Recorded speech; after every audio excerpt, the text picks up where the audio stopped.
mean, just like, you know, you go on this, it was like a scene from Titanic, people banging on the windows to get out.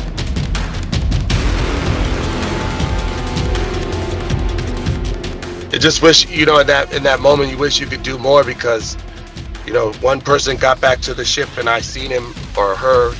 She was laid back. Another guy, his head was bleeding.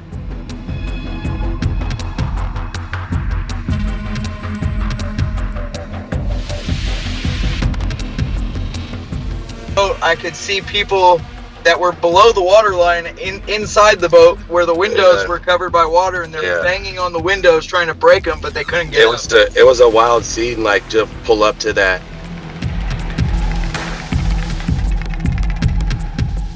The first people to reach the sinking boat near Alcatraz Island are now revealing the terrifying moments they witnessed. Commercial fisherman Mike Montoya and longshoreman Justin Marceline were among the first to arrive after the triple-deck pontoon boat capsized in San Francisco Bay with 19 people on board. It was complete chaos when we showed up. People were hanging onto the side of the boat, and when we had drove past the boat, I could see people that were below the waterline inside the boat where the windows were covered by water, and they're banging on the windows trying to break them, but they couldn't get them. It was a wild scene, like, to pull up to that. Yeah, every time we had to grab a person, each one of them, either they were exhausted or they were frantic and were flailing. I had to, like, look in my eyes right now. Look at me. You're going to be okay. You know, the way the current was going, if Mike would have sat on the boat too long, he would have pushed into the boat. Who knows, we'd have got tied in with something, or we would have hit somebody on accident. So we were trying to do as less damage with as much as we could possibly do, is like just scooping people up. And then, like I said, either they were dead tired or they were frantic. And it was, it just wish, you know, in that moment, you wish you could do more, because, you know, one person got back to the ship and I seen him or her. She was laid back. Another guy, his head was bleeding. So imagine trying to take a breath to go underwater like you would usually do, and you take a breath and you take a breath of smoke and you try to go underwater. That's probably suffocating, you know? So, I mean, just like, you know, you go on this, it was like a scene from Titanic, people banging on the windows to get out. Just like I said, I just feel blessed to be able to go home tonight. Like, seeing that, you know, people are still missing is just and like Mike said, we've been commercial fishermen for a long time. We're out on the water constantly, so it just kind of like snaps your head right back in, like, hey, this is no joke out here. By the end of the rescue, 13 people had reached shore safely. 3 were taken to hospital, 1 person died, and 2 others remained missing.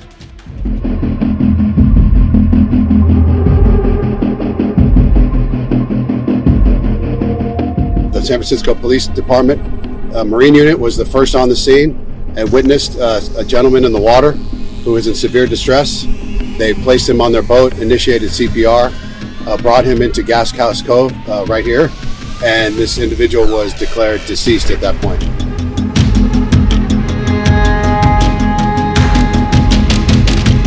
We still have 3 members who were on this vessel who we're unable to locate. We're conducting search and rescue operations.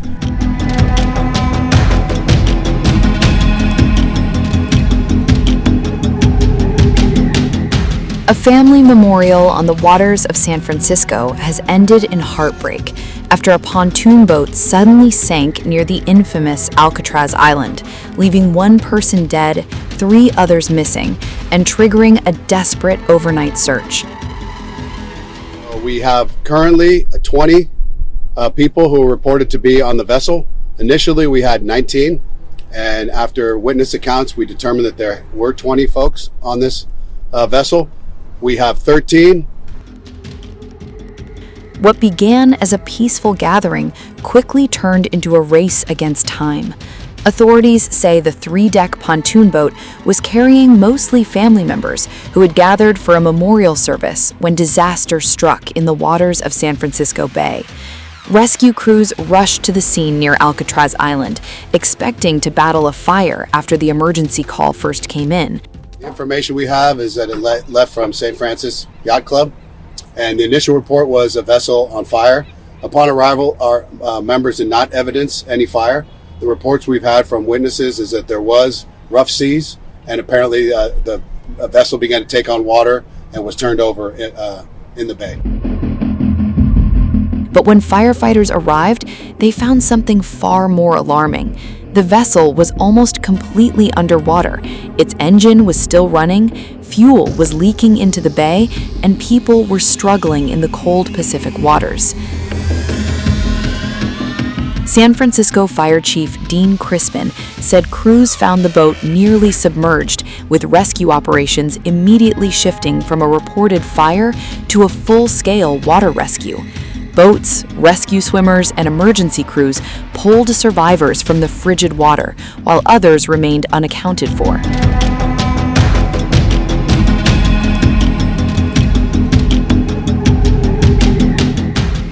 At 3:37 p.m. this afternoon, the fire department received a report of a vessel in distress or on fire, approximately 600 yards off of Alcatraz Island. We initiated a full marine response. We co-respond with the San Francisco Police Department. The San Francisco Police Department Marine Unit was the first on the scene and witnessed a gentleman in the water who was in severe distress. They placed him on their boat, initiated CPR, brought him into Gas House Cove right here, and this individual was declared deceased at that point. But the operation was far from over. Witnesses provided new information, prompting officials to revise the number of missing people from 2 to 3. That changed everything. Search teams expanded their operation beyond the bay into the open waters west of the Golden Gate Bridge. Stable condition, expected to be released this evening. We still have 3 members who were on this vessel who we're unable to locate. We are conducting search and rescue operations. We have been coordinating with the United States Coast Guard, with other agencies, and we will continue to search throughout the evening. Divers entered the water, helicopters swept the coastline from above, rescue vessels searched through the night, hoping to find anyone still alive. Videos from the scene captured the chaos unfolding on the water. The pontoon boat could be seen almost completely submerged, while floating debris surrounded the wreck, and multiple rescue boats raced toward survivors. Investigators have not yet said what caused the vessel to sink. For now, the circumstances remain a mystery,